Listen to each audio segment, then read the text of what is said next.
Assalamualaikum warahmatullahi wabarakatuh. Perkenalkan, nama saya Rehan Harisandi Manurung dengan NPM A1A02373. Mana pada kesempatan kali ini saya akan memaparkan materi ulangan tengah semester untuk memenuhi nilai dari mata kuliah keterampilan membaca dengan dosen pengampu Bapak Dr. Nurmanza MPD. Jadi soal yang pertama adalah jelaskan hakikat keterampilan membaca, tujuan membaca, dan aspek-aspek membaca. Hakikat membaca menurut Santosa Ismail 2013, pada hakikatnya aktivitas membaca terdiri dari dua bagian.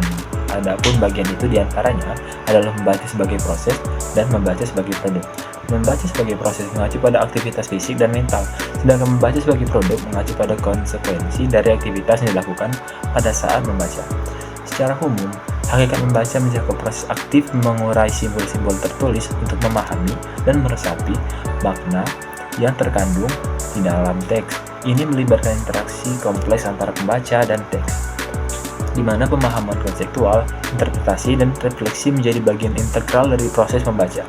Lebih dari sekedar mengenali kata-kata, membaca memungkinkan seseorang memperluas pengetahuan, mengembangkan pemikiran yang kritis, serta memperkaya pengalaman hidup. Menurut Tarigan dalam Pemuji 2017, mengemukakan tujuan membaca ialah sebagai berikut. Yang pertama, membaca untuk memperoleh perincian atau fakta, reading for detail or facts. Yang kedua, membaca untuk memperoleh ide-ide utama, reading for main idea.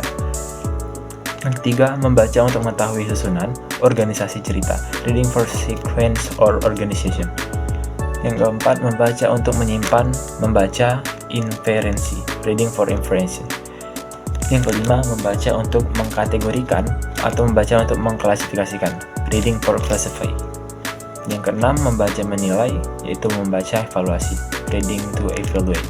Dan yang ketujuh yang terakhir, membaca untuk memperbandingkan atau mempertentangkan, atau reading to compare or contrast. Ada pula aspek-aspek membaca. Yang pertama, yaitu aspek-aspek sensori, yaitu kemampuan untuk memahami simbol-simbol tertulis. Dan ada aspek-aspek konseptual, yaitu aspek kemampuan untuk menginterpretasi apa yang dilihatnya sebagai simbol atau kata. Ketiga, ada aspek sekuensial, yaitu kemampuan mengikuti pola-pola urutan, logika, dan gramatikal teks. Ada yang selanjutnya aspek asosiasi, yakni aspek kemampuan mengenal hubungan antara simbol, bunyi, dan antar kata yang dipresentasikan. Yang kelima, ada aspek pengalaman, yakni aspek kemampuan yang menghubungkan kata-kata dengan pengalaman yang telah dimiliki untuk memberikan sebuah makna. Aspek berpikir, yaitu kemampuan untuk membuat interpretasi dan evaluasi dari materi yang dipelajari. Kemudian ada aspek belajar, yakni aspek kemampuan untuk mengingat apa yang telah dipelajari dan menghubungkannya dengan gagasan dan fakta yang baru dipelajari. Dan ada aspek afektif, yaitu aspek yang berkenan dengan minat pembaca yang berpengaruh terhadap keinginan pembaca. Kemudian soal yang kedua, itu uraikan perbedaan antara membaca intensif dan membaca ekstensif. Membaca intensif sendiri merupakan membaca secara mendalam untuk memahami semua detail dan makna yang tersiar di dalam teks. Membaca ekstensif secara luas untuk mendapatkan informasi umum dari berbagai sumber.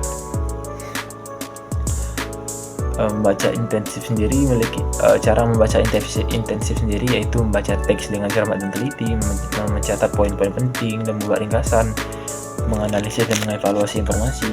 Kemudian ada membaca ulang teks untuk memastikan pemahaman. Sedangkan membaca ekstensif membaca teks dengan cepat dan efisien, memindai teks untuk mencari informasi yang relevan, melewatkan detail yang tidak penting, dan membaca banyak teks dalam waktu yang singkat. Untuk jenis teks sendiri, membaca intensif cocok untuk teks yang pendek dan kompleks seperti artikel ilmiah, karya sastra, dan buku teks. Membaca ekstensif sendiri cocok untuk teks panjang dan sederhana seperti berita, artikel populer, dan blog. Adapun manfaat membaca intensif, yaitu meningkatkan pemahaman mendalam tentang suatu topik, meningkatkan kemampuan analisis dan berpikir kritis kita.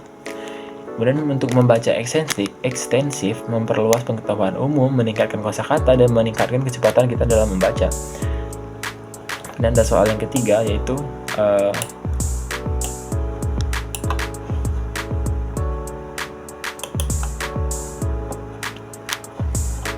memberikan jelaskan hakikat dan manfaat skemata dalam membaca sebagai guru, pembaca, guru, dan siswa.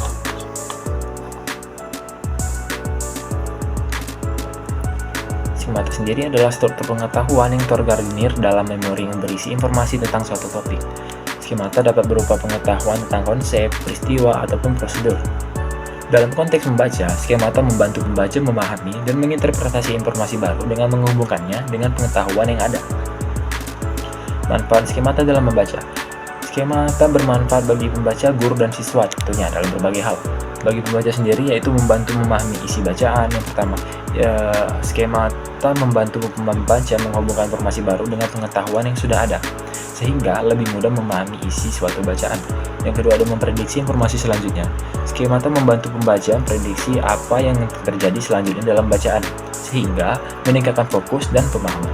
Yang ketiga, ada meningkatkan daya ingat. Skemata membantu pembaca mengingat informasi yang telah dibaca dengan menghubungkannya dengan pengetahuan yang sudah ada.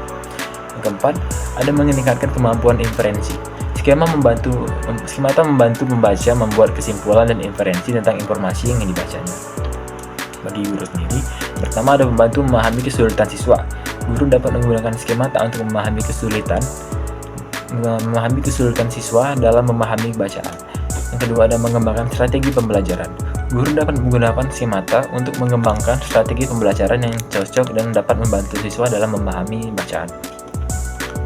Ketiga, ada meningkatkan kualitas pembelajaran. Guru dapat menggunakan skemata untuk meningkatkan kualitas pembelajaran dengan membantu siswa memahami bacaan secara lebih mendalam. Dan bagi siswa, membantu memahami isi pembelajaran. Skemata membantu siswa menghubungkan informasi baru dengan pengetahuan yang sudah ada, sehingga lebih mudah untuk memahami isi pelajaran. Kedua, ada meningkatkan prestasi belajar. Skemata membantu siswa meningkatkan prestasi belajar dengan membantu mereka memahami informasi yang dipelajari. Ketiga, yang terakhir, adalah mengembangkan keterampilan berpikir kritis. Skemata membantu siswa mengembangkan keterampilan berpikir kritis dengan mendorong mereka untuk menghubungkan informasi baru dengan pengetahuan yang sudah ada. Lanjut kita ke soal yang nomor 4. Itu adalah jelaskan hakikat dan jenis bacaan dan pemahaman berdasarkan tingkatannya.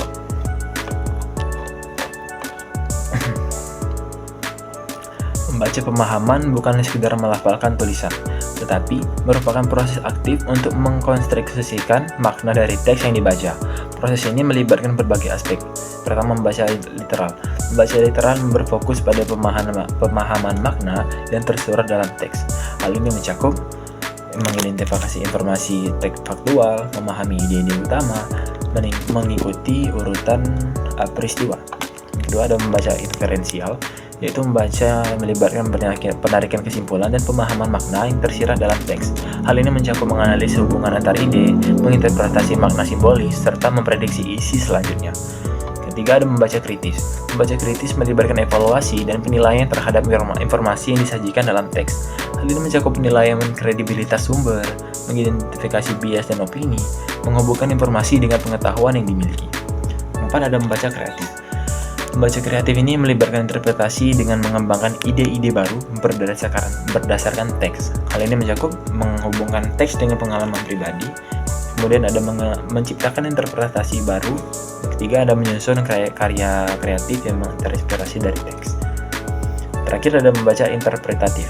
Membaca interpretatif adalah jenis makna pemahaman yang berfokus pada penafsiran dan pengembangan makna dari teks. Lebih dari sekedar memahami informasi yang tersurat, membaca interpretatif mendorong pembaca untuk menganalisis, menginterpretasi, dan mengevaluasi teks secara kritis. Soalan yang kelima adalah jelaskan hakikat tujuan dan teknik serta langkah-langkah membaca kritis pada berbagai teks. Jadi tujuan membaca kritis itu sendiri, yang pertama adalah hakikat membaca kritis, yaitu proses membaca melalui kegiatan berpikir kritis secara mendalam melalui dari kegiatan analitik, sintetik, dan evaluatif sehingga menemukan kebenaran yang disampaikan oleh penulis dari teks tersebut. Tarigan 2013, Sultan 2018, dan Dalman 2017. Membaca kritis yaitu kemampuan membaca pengolah bahan bacaan secara kritis untuk melakukan recording atau merekam, decoding atau menguraikan, dan meaning atau memaknai bahan bacaan, baik makna tersurat seperti teks maupun makna tersirat seperti konteks, melalui tahap mengenal, memahami, menganalisis, mensintesis, dan menafsirkan serta menilai. Wallace 2003. 3 jenis konteks yaitu ide immediate, lembaga, the institutional, dan kemasyarakatan lebih luar, wider society context. Fairslaw 1989. Tujuan dari membaca kritis itu sendiri yaitu yang pertama adalah memahami maksud penulis, yang kedua memahami makna teks secara mendalam dengan proses berpikir kritis, yang ketiga menilai penyajian penulis, dan terakhir yaitu meningkatkan minat pembaca dan kemampuan. Adapun teknik membaca kritis yaitu pemahaman literal atau memahami makna tersurat atau makna tekstual. Yang kedua adalah menyusun ulang bahan bacaan. Yang ketiga memahami makna bacaan secara tersurat dan secara kontekstual. Dan terakhir melakukan evaluasi. Langkah-langkah untuk membaca kritis yang pertama yaitu memahami judul teks bacaan. Kedua, mengetahui tujuan membaca teks. Tiga, memiliki pengetahuan dasar tentang topik yang akan dibaca. Kalau kita tidak memiliki pengetahuan dasar, tentu saja kita tidak akan bisa membaca kritis karena kita sulit memahami apa yang akan kita baca. Yang keempat, memahami sistematika dari struktur bacaan, membaca teks secara teliti, dan melakukan skimming pada kalimat awal atau akhir di setiap paragraf. Yang ketujuh, ada mengidentifikasi argumen yang disampaikan penulis. Kedelapan, mencatat pokok-pokok yang berdasarkan pemahaman isi bacaan. Kesembilan, mengaji sumber referensi yang dirujuk penulis. Tentunya supaya kita mengetahui bahwa dari mana saja sumber-sumber yang dapat dari penulis ini berasal dan kita bisa menjadikan referensi untuk diri kita sendiri juga. Dan 10, membuat pertanyaan kepada penulis dalam membaca teks. Yang 11 yaitu memikirkan bacaan secara menyeluruh, baik isi, gaya bahasa, format ataupun bentuknya. Dan yang terakhir yaitu membuat kesimpulan.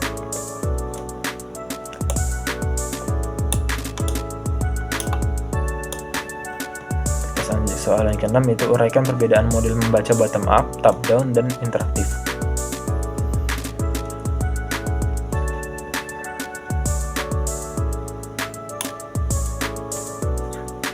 Model membaca bottom up atau membaca permulaan, proses pemerolehan makna teks yang mengandalkan informasi tertulis berupa step perbacaan dan mengesampingkan struktur pengetahuan dalam otak. Kegiatan membaca untuk mengembangkan skemata dengan proses menafsirkan atau memaknai berdasarkan pengetahuan yang dimiliki pembaca.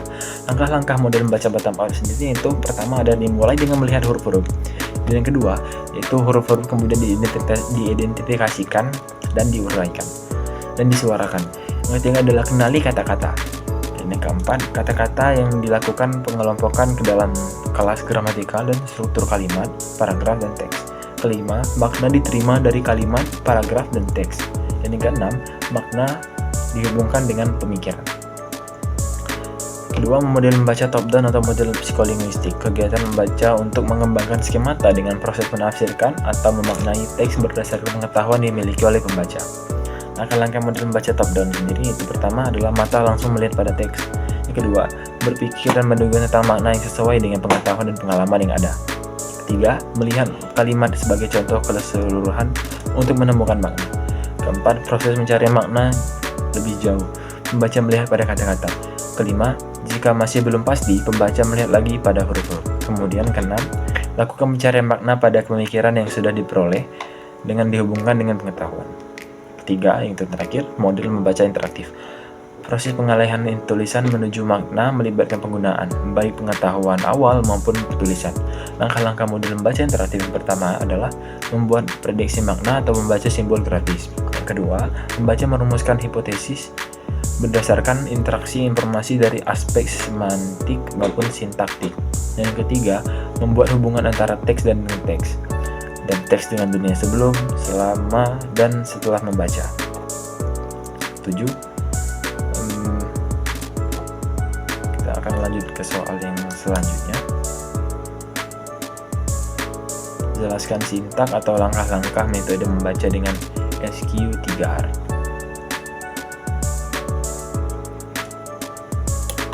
Pertama itu adalah survei. Survei dilakukan dengan membaca singkat seluruh organisasi buku. Hal ini bertujuan untuk mendapatkan kesan umum atau hal menarik dari buku tersebut. Adapun survei pada buku ini bisa dilakukan pada 3 hal, yaitu menelusuri daftar isi untuk mendapatkan seluruh organisasi buku. Yang kedua, membaca kata pengantar untuk mengetahui permasalahan utama dalam buku. Yang ketiga, melihat organisasi bab secara sekilas. Adapun kedua itu question atau pertanyaan. Pada teknik SQ3R dilakukan setelah menyelesaikan tahap survei. Pembaca kini memiliki awalan ide mengenai pembacaan selanjutnya. Pada tahap ini, pembaca akan mengubah judul, topik, atau subtopik ke dalam bentuk pertanyaan. Tujuan dan bagian bertanya atau question ini adalah untuk mengetahui setiap detail dari bahan bacaan. 3 itu read atau membaca. Bagian ini adalah tahap menjawab pertanyaan yang sudah dibuat sebelumnya.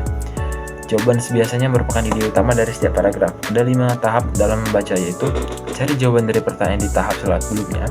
Yang kedua, baca ulang petunjuk gambar, grafik, kalimat, dan garis bawah. Yang ketiga, kurangi kecepatan membaca saat menemukan bagian sulit. Keempat, bila perlu, ulangi membaca jika belum paham. Kelima, buat kata kunci dari setiap bagian. Yang keempat ada recall to receive. Dalam tahap ini, setelah pembaca menyelesaikan membaca dan menjawab pertanyaan, maka diminta untuk menulis kembali dengan kalimatnya sendiri setiap informasi yang sudah dia dapatkan. Dan untuk soal yang nomor 8 adalah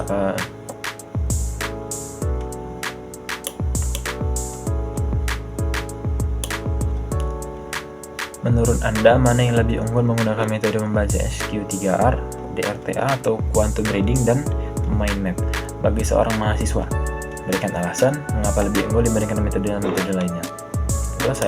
Untuk jawaban saya sendiri, yaitu saya memilih metode SQ3R, survey, question, read, research, dan review. Karena menurut saya metode ini memungkinkan saya sebagai mahasiswa dan kawan-kawan saya yang lain sebagai mahasiswa juga untuk mendapatkan gambaran umum tentang materi yang akan dibaca melalui langkah survei, membantu mereka untuk memahami tujuan bacaan. Kemudian langkah bertanya membantu mengarahkan fokus pada informasi yang penting. Dengan membaca secara aktif, mahasiswa dapat meningkatkan pemahaman dan retensi informasi. Selain itu, langkah mereview membantu memperkuat pemahaman secara keseluruhan. Itu saja yang bisa saya sampaikan. Bila ada salah kata, saya mohon maaf. Pada Tuhan saya mohon ampun.